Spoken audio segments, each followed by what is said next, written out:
Welcome back for another video. It's only been a couple of days since the Gameweek19 team selection video went up, but a significant amount has changed since then.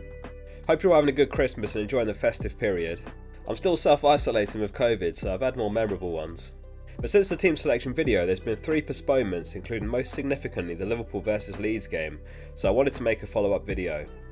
As a result, the plan has completely changed for Gameweek19, and the plan is to activate the free hit chip. The plan could change again if there's any further postponements, but currently the intention is exactly as covered in this video. Before we get started, a quick thank you to the newest YouTube members: Class, Justin, John, Mohammed, Jack, Mikkel, Marcus, William and Green Army.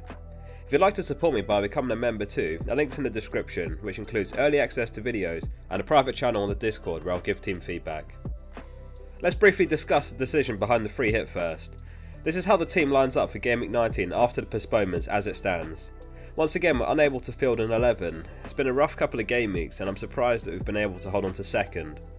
Salah to Son does look like the reasonable route, or likewise downgrading Salah to a cheap mid and upgrading a forward to Ronaldo, though it would be a -4.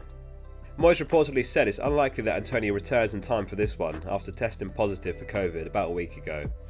There's also uncertainty as to whether Smith Rowe or Foden start. Smith Rowe in particular hasn't started since Gameweek 14. So worst case scenario, we could be fielding 6 players, which includes Livramento away to West Ham. Another factor in my thinking is that Salah and Trent are over 99% owned in the top 10k, and Jota 86% owned. About 8% of the top 10k have used their free hit too, so there could be massive upside in a Gameweek19 free hit, all things considered. Lastly, it allows us to keep Salah as a captain for the Leicester game in Gameweek 20. Whatever happens, I'll be here next Gameweek to share how it went, so make sure you subscribe so you don't miss out. Let's jump into how we're lining up for Gameweek19 with the free hit active. De Gea starts in goal, who's priced quite favourably at 5.1. He faces Newcastle, who haven't shown much improvement under Howe so far, and the bookies are giving Man United a 42% chance of a clean sheet. Sanchez is also a good option, though the intention is to have as many players as possible from the early kickoff, so we should know if there's any postponements in advance. Whereas Brighton play much later, and we've seen games called off around 2 hours before kickoff this season. Reguilon's numbers have improved in his new wing-back role, and he has an attacking return in him. This game Spurs face Crystal Palace at home. We'll be keeping a close eye on the news as Vieira confirmed Palace have a few COVID cases too, but as it stands the game is on. He came off the bench in the Liverpool game as Sessegnon started, though he picked up an injury, so it looks very likely that Reguilon starts this one. Rhys James is one of the very few players to stay in the team from the original Gameweek19 team selection. He faces Aston Villa away this game week, and he finally rewarded the patience the last couple of game weeks, scoring 14 points over the last 2. Gerrard has tested positive for COVID and won't be in attendance, so if it gets any worse and the game is called off, then he'll leave the team. His 9 goal contributions is the second most among defenders after Trent, though Villa away could be a tough test. Cancelo marks his return from suspension with his biggest haul of the season, getting a goal, assist, clean sheet and 3 bonus against Newcastle. He's the 3rd top scoring player in the game after Salah and Trent, and now has 7 attacking returns and 10 clean sheets this season. He faces Leicester, who have been leaky all season and have just 2 clean sheets in total. Heung-min Son comes into the team and is an absolute no-brainer on a free hit if you're activating yours. He's been in good form with 3 goals and an assist in his last 3 games played, and he gets the vice-captaincy for the game at home against Crystal Palace. Nearly all the heavy hitters in this draft kick off first, which will help minimise the risk of any postponement. Bruyne joins the team on the free hit. He started to get minutes a bit earlier in the season, and then he missed 3 games after getting COVID.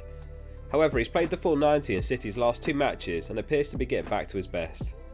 It does look like Pep is managing his minutes this season, and the hope is that he gets this Leicester game and then perhaps gets rested for the Brentford game in Gameweek 20 ahead of 2 tougher games against Arsenal and Chelsea, though it's impossible to predict Pep's lineup realistically. We all know what he's capable of, so he's well worth the punt and is second top for predicted points this game week. Foden is also somewhat of a punt, but he's shown us this season what he's capable of. He may well have been in line for a start in the Newcastle game, though as widely reported he was benched for disciplinary reasons. Pep won't want to leave any players without match practice for too long, so the hope is that he returns into the starting 11 for this one. Leicester are missing quite a few players, so there could be lots of goals in this game which we hope to capitalise on. Martinelli's been in exceptional form and has 3 goals in his last 2 appearances. He's also got a fantastic fixture against Norwich this game week, who are without several key players, including Krul, who has tested positive for COVID, so he'll miss out in goal too.